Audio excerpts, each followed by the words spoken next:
Et si la royauté et le capitalisme finissaient par fusionner pour remplacer les États? C'est l'idée, assez audacieuse on va le voir, qu'on explore aujourd'hui.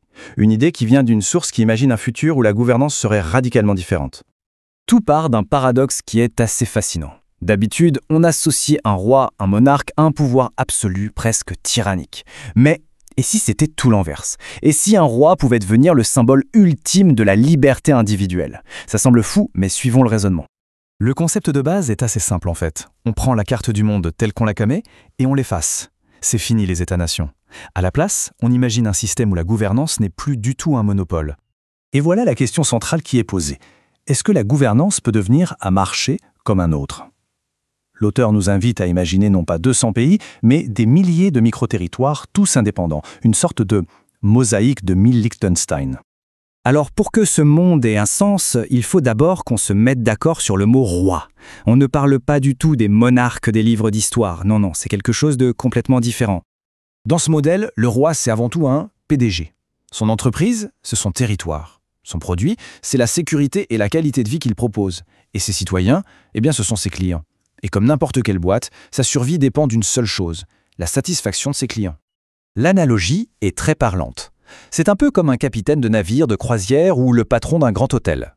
Leur but, c'est d'offrir la meilleure expérience possible pour que les gens restent et surtout pour qu'ils reviennent. La gouvernance devient un service, pas une obligation. Et c'est là que tout bascule. On passe du statut de sujet, qui est lié à un territoire par la naissance, au statut de client, qui est libre de partir si le service ne lui convient plus. L'impôt devient une redevance pour un service rendu. Le rapport de force est complètement inversé.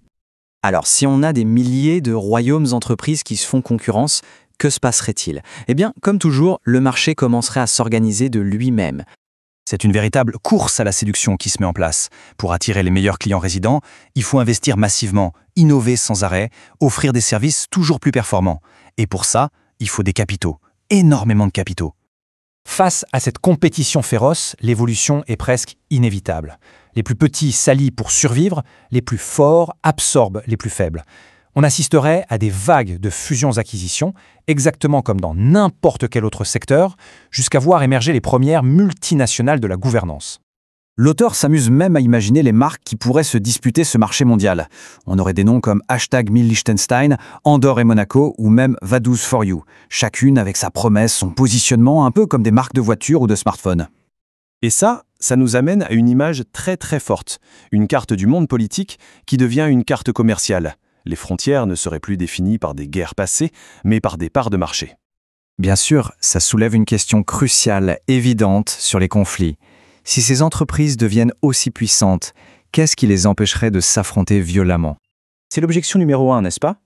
Que cet impérialisme d'entreprise ne soit qu'une nouvelle forme de guerre, une bataille sans fin pour les territoires et les ressources.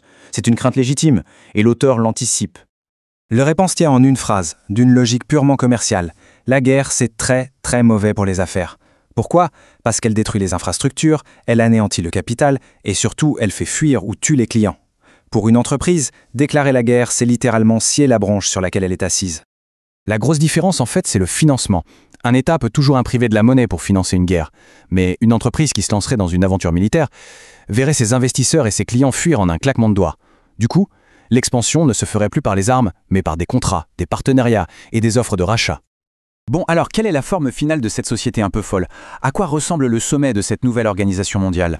Tout en haut de cette pyramide, on trouverait les empereurs-entrepreneurs. Ils formeraient une nouvelle sorte d'aristocratie, oui, mais une aristocratie dont la noblesse ne viendrait ni du sang, ni de la conquête. Elle serait fondée sur une seule chose, leur capacité à bien servir des millions de personnes. Le pouvoir par le service, et non pas par la force. Finalement, la source nous laisse avec cette pensée assez provocatrice. Elle recadre complètement la compétition mondiale. Ce ne serait plus une lutte politique destructrice, mais une entreprise commerciale productive où le but est de construire et de servir plutôt que de détruire et dominer. C'est une idée qui, en tout cas, mérite qu'on y réfléchisse.